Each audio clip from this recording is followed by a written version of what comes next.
Hello students. आज हम लोग जो है पढ़ेंगे हाइड्रोकार्बन्स में जो एल्केन्स हैं उनकी केमिकल प्रॉपर्टीज। इससे पहले वाले लेक्चर में हम लोगों ने फिजिकल प्रॉपर्टीज पढ़ी हैं और केमिकल प्रॉपर्टीज जो हैं वो काफी इंपॉर्टेंट हैं, जैसे मीथेन, इथेन, प्रोपेन, ब्यूटेन, इनकी क्या क्या केमिकल प्रॉपर्टीज होती हैं। सो सबसे इंपॉर्टेंट जो प्रॉपर्टी है इनकी, that is substitution reaction. Substitution reaction क्या होती है कि सब्स्टिट्यूशन रिएक्शन टेक प्लेस कब ये होती है, जब दो रिएक्टेंट हैं। मान लिया ये हमारे पास टू रिएक्टेंट्स हैं, तो टू रिएक्टेंट में एक का पार्ट दूसरे के पास चला गया और दूसरे का पार्ट एक पार्ट इनके पास आ गया। तो substitution reactions take place when two reactant exchange parts to give two new products. कैसे होता है, जैसे मैं आपको यहां पे दिखाऊं। सो ये आपका जो है, सपोज एक आपका रिएक्टेंट ये है जिसमें ये CAAA एंड BB। तो ये जो B है, ये वाला जो B है, इसने A को रिप्लेस कर दिया। रिप्लेस करने के बाद ये B आपका इसमें आ गया एंड ये जो A है जो रिप्लेस हुआ है, इसने इस B के साथ में रिएक्शन करके AB बना दिया। मैकेनिज्म तो हम लोग देखेंगे इसका कि मैकेनिज्म कैसे होता है। तो सब्स्टिट्यूशन रिएक्शन क्या होता है कि जब टू रिएक्टेंट्स एक्सचेंज पार्ट्स, जब हम उनकी दोनों की रिएक्शन कराते हैं तो वो जो पार्ट्स हैं उनके एक दूसरे में एक्सचेंज हो जाते हैं, तो दैट इज सब्स्टिट्यूशन रिएक्शन। सो जो हाइड्रोजन एटम्स हैं एल्केन्स में क्या है कि सभी में हाइड्रोजन एटम्स हैं। वो जो हाइड्रोजन एटम है वो रिप्लेस हो जाते हैं। किन किन से रिप्लेस हो सकते हैं? Chlorine, chlorine, bromine, iodine, nitro group and sulphonic acid group. So halogenation क्या है? उसमें जब हम हेलोजिनेशन एल्केन्स का करते हैं तो हमें मिक्सचर ऑफ प्रोडक्ट्स मिलता है, मिक्सचर ऑफ हेलोजिनेटेड एल्केन्स। ये नहीं है कि हमें एक ही कंपाउंड मिलेगा। क्यों मिलेगा वो अभी हम लोग देखेंगे उसको। फ्लोरिनेशन क्या है? फ्लोरिनेशन जो है वो बहुत वायलेंट रिएक्शन है, क्योंकि फ्लोरिनेशन अगर आप देखेंगे fluorine, chlorine, bromine, iodine, fluorination जो फ्लोरीन है दैट इज हाईली रिएक्टिव, तो it is very difficult to control. और आयोडीनेशन जो है वो आपका नीचे है थोड़ा, फ्लोरीन ये लेस रिएक्टिव है, तो ये बहुत स्लो रिएक्शन होती है। तो इतनी स्लो होती है, कई बार क्या होता है कि रिवर्सिबल रिएक्शन होती है। आपका एक प्रोडक्ट बना, फिर वो वापस में दोबारा रिएक्टेंट में कन्वर्जन उसका हो जाता है। सो आयोडीनेशन जो है वो काफी स्लो रिएक्शन है। अब हेलोजिनेशन अगर हम देखते हैं, यहाँ पर अगर आप देखें, सपोज ये मीथेन है, ये हमने क्लोरीन लिया और 250 से 400 डिग्री सेल्सियस तक अगर हम लाइट की प्रेजेंस में इसको हीट करते हैं तो हमें मिथाइल क्लोराइड मिलता है। एक हाइड्रोजन रिप्लेस हुआ, यहाँ से एक हाइड्रोजन रिप्लेस हुआ, क्लोरीन का जो आइटम आया ये आपका मिथाइल क्लोराइड प्लस HCl।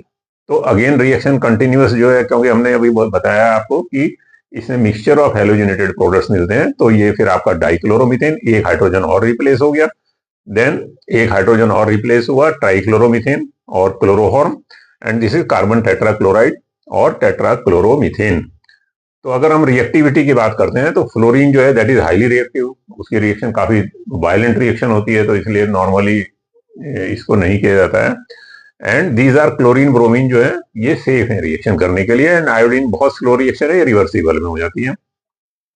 लेकिन अगर हम यहाँ पर इसको देखेंगे, ये आपका हाइड्रोजन जो है, जो प्राइमरी कार्बन, प्राइमरी आपका कार्बन है, सेकेंडरी कार्बन है, टर्शियरी कार्बन है, उसमें कैसे होता है?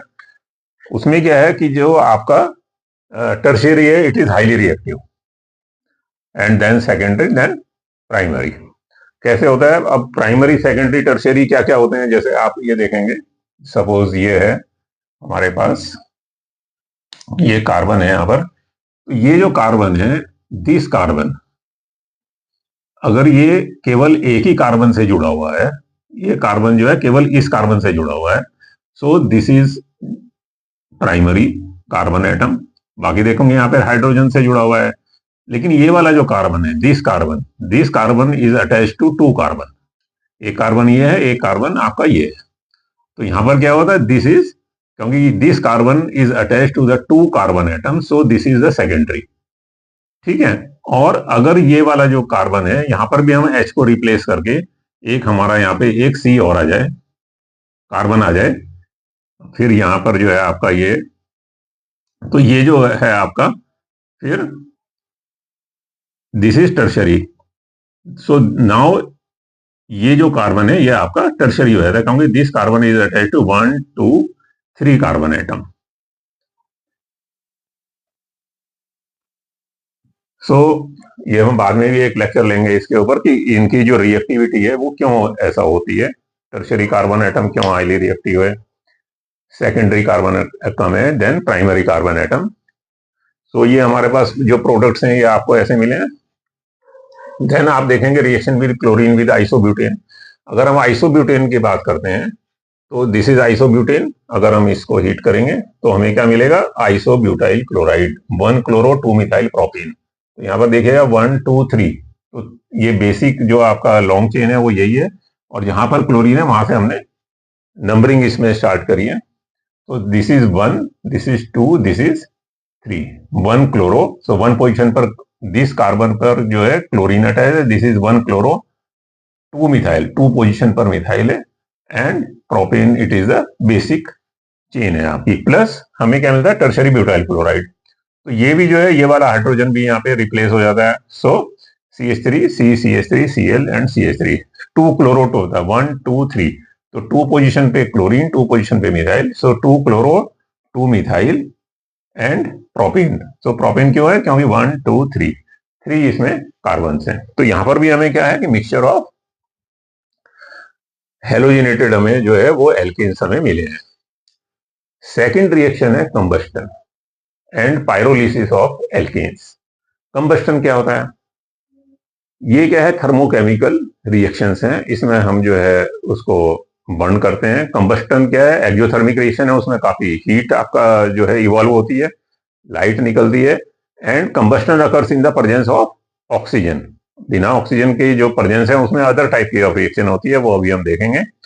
एंड पायरोलिसिस क्या है, pyrolysis is a decomposition reaction. तो pyrolysis occurs in the absence of oxygen.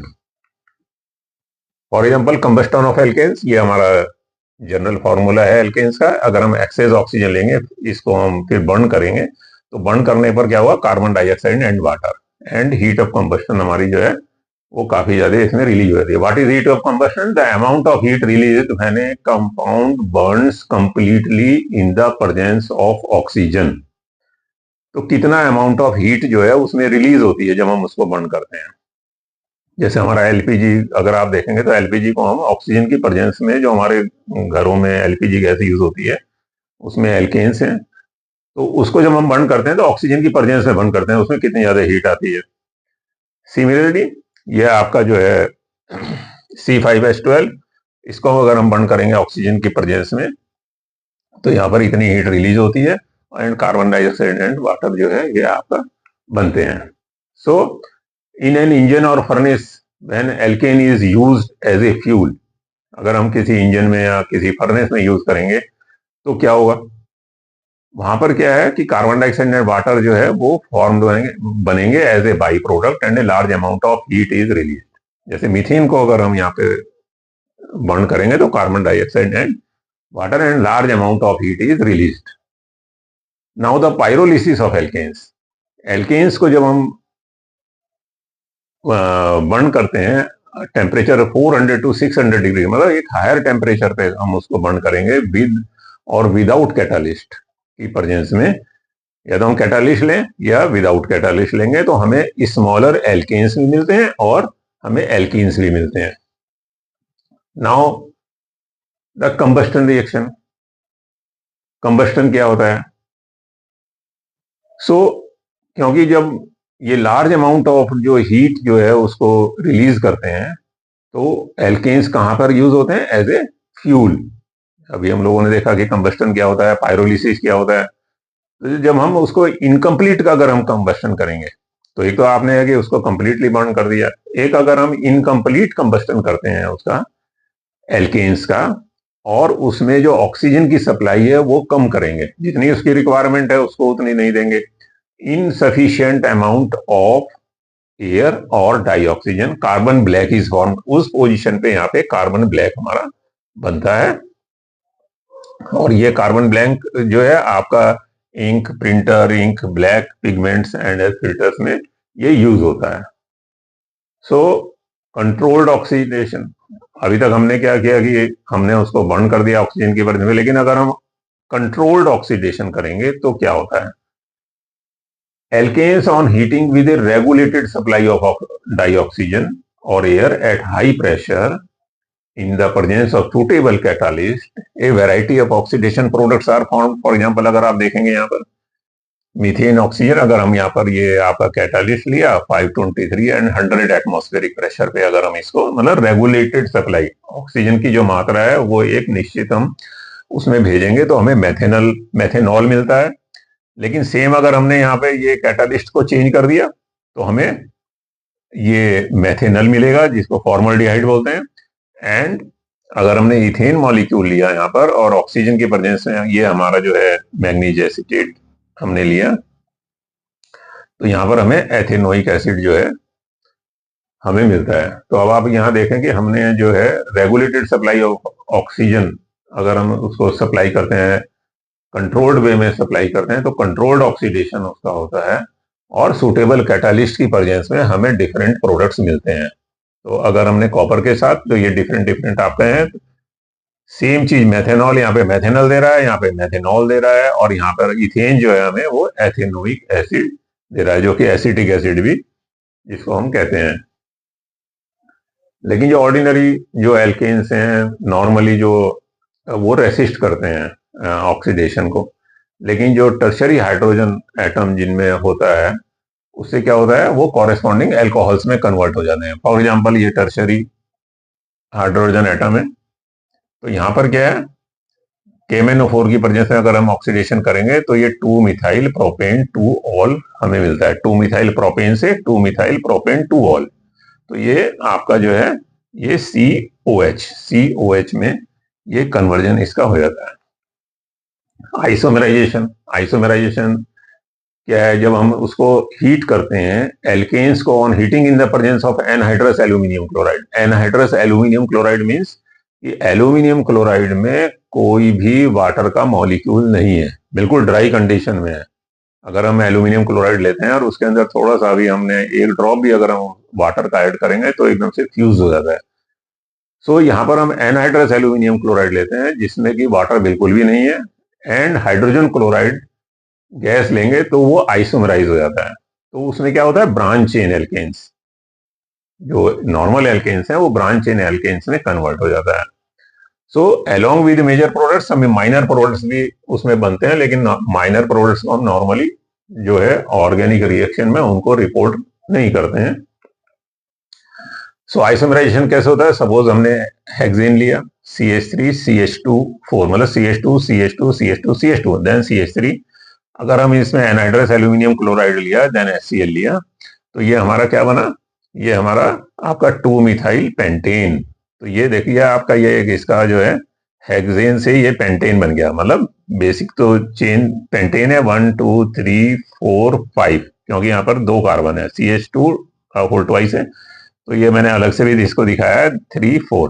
So 2 methyl pentane and 3 methyl pentane, 1 2 3, यहाँ पर 3 पोजीशन पे मिथाइल है। इसमें नंबरिंग हम कहीं से भी कर सकते हैं, इधर से भी नंबरिंग कर सकते हैं क्योंकि मिथाइल ग्रुप जो है दोनों तरफ से बराबर है, 1 2 3 1 2 3। सो 3 मिथाइल पेंटेन। इसमें हम नंबरिंग इधर से ही करेंगे क्योंकि मिथाइल का जो सब्स्टिट्यूएंट है वो इधर से जो है वो पास है, इधर से अगर हम करेंगे उसको इधर से दूर पड़ेगा। देखिए अगर देखते हैं 1 2 3 4 पोजीशन पे आता है और इधर से 2 पोजीशन पे, इसलिए 2 methyl pentane. Next is aromatisation. Aromatisation क्या है, एल्केन्स जो है ओपन चेन स्ट्रक्चर में एल्केन्स हैं, तो उसका जो है एक एरोमेटिक जो कंपाउंड्स हैं उनमें उनका कन्वर्जन हो जाता है। एरोमेटिक कंपाउंड्स क्या हैं, वो आपके जो है रिंग वाले कंपाउंड है, जैसे बेंजीन हो गया, आपका टोल्यूइन हो गया। So process of conversion of alkanes to aromatics in the presence of a composite catalyst is known as aromatization reaction। अब composite catalyst क्या होता है, composite catalyst जो है ये जियोलाइट्स होते हैं, तो ये जो है इसमें नोबल मेटल होती है और oxide of a transition metal. तो नोबल मेटल्स जो है ये आपकी ये नोबल मेटल्स इसमें होती हैं, एंड ट्रांजिशन मेटल जो है वो ये हो सकती हैं।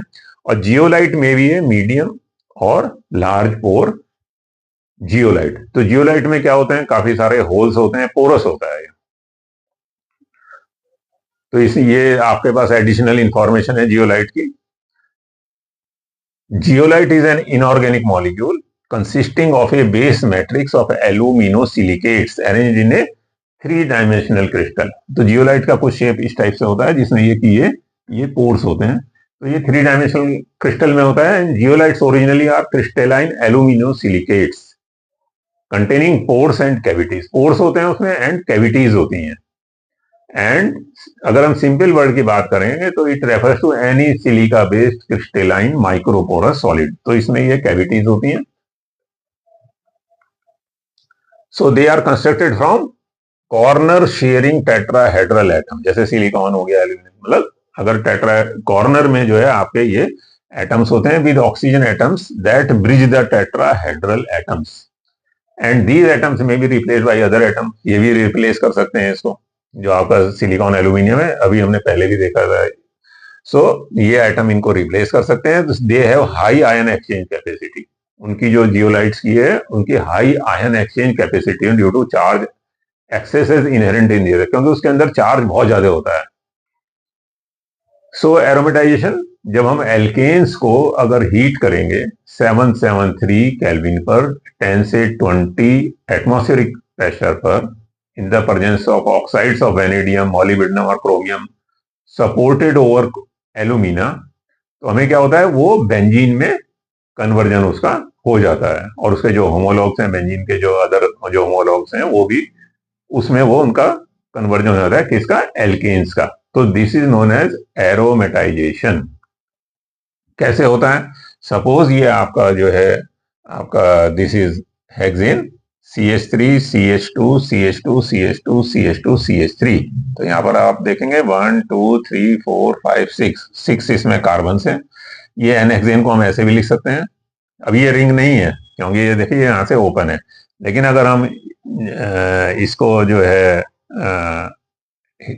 10 से 20 एटमॉस्फेयर पे हीट करेंगे तो ये it converts into the benzene. तो this is aromatization. Now next is the reaction with steam. अगर हम स्टीम के साथ में रिएक्शन करेंगे एल्केन्स की तो क्या होता है, तो उसमें टेम्परेचर हमें और ज्यादा लेना पड़ेगा 1273 kelvin in the presence of nickel. तो carbon monoxide and hydrogen gas में ये कन्वर्जन उसका हो जाता है। So this is the industrial preparation of the hydrogen gas. So आज हम लोगों ने एल्केन्स की केमिकल प्रॉपर्टीज स्टडी करी हैं, जिसमें हमने हेलोजिनेशन देखा है, कंबस्टन देखा है, pyrolysis and isomerization and aromatisation.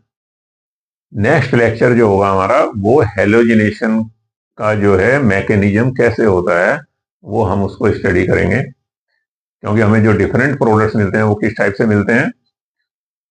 आपको जो है ये लेक्चर मेरा पढ़ाने का तरीका कैसा लगा आप उसमें कमेंट बॉक्स में जाकर उसको लिख सकते हैं, और चैनल को जो है वो आप सब्सक्राइब कर सकते हैं। सो आपको उम्मीद है कि अच्छा लगा होगा, क्योंकि मेरा उद्देश्य केवल इतना ही है कि केवल सिंपल लैंग्वेज में जो भी बच्चे हैं, चाहे वो 9, 10, 11, 12 हैं या BSc क्लास के हैं, तो वो उसको समझें। And it will cover all the chapters. Thank you.